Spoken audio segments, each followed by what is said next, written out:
Første gangen jeg så han, så måtte jeg bare ha han. Det er jo sånn en gang. Turtallsvillig. Du må ha litt turtall. Går godt, siden den er såpass lett. Jeg heter Robert Melting. Det er en Fiat 131 Racing fra 1980.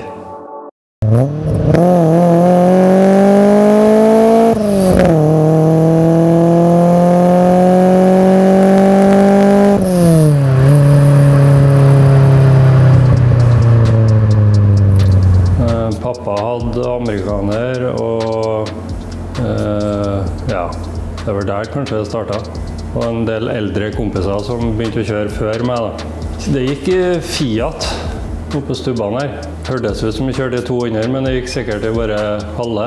Og så kom jeg over den her på Rena Leir i ca. 2003. Og snakket med han eieren, så tok vi oss en tur ut i skytterfeltet, og da han kjørte fort han. Da fant jeg ut at den der må jeg bare ha. Så da snakket jeg med eieren, og så etter mye om og men så fikk jeg kjøpe den. Og han har blitt pusset opp en gang på 90-tallet.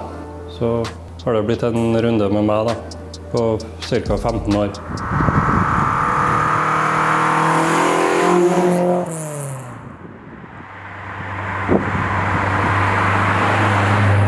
Gammel rallybil egentlig. Vann og VRC. Bakhjulstrekker, 2 liter, Twincam, 1100 kilo, og råartig å kjøre. Plukket helt ned og lakkert av en kompis. Fått justerbare fjærben og en diff. Rustfritt eksosrør. Sydd opp hele interiøret. Jobbet en del under da, med å slipe og lakkert. Det er vel det jeg har gjort, sammen med 2 kompiser. Ellers så har Sylmo overalt blokk, så den var ferdig i fjor, motoren da. Yter 165 hester, bare. Datasprut, innsug og kamma har Ole Mobæk ordnet med.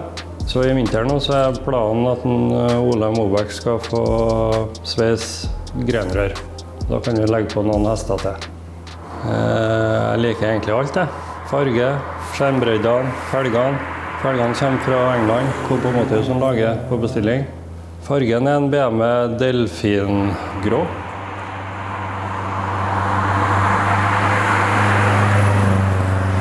Jeg kjøpte 2 stoler på nett og fikk sendt med dem til en eller annen plassen i Baltikum.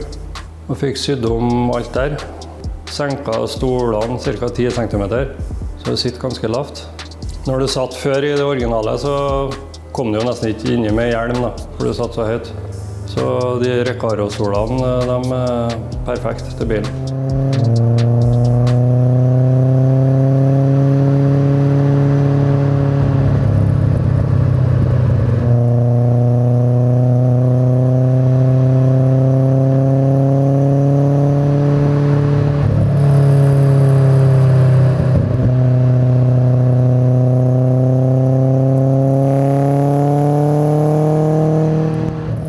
Jeg drar jo sammen med noen Fiat-kompiser og vært på Våler og var på Verdalen nå i sommer.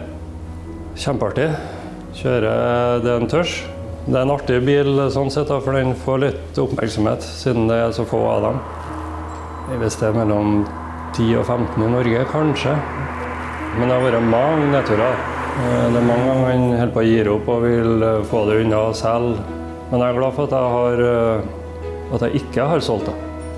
Nei, det er vel de 2 kompisene som har hjulpet meg å skru, som kanskje nekta meg selv også. Det er et brødrepar som heter Jørgen og Øystein Romsås Olsen. De har lagt ned litt timer dem også. Uten dem så har jeg ikke fått det til.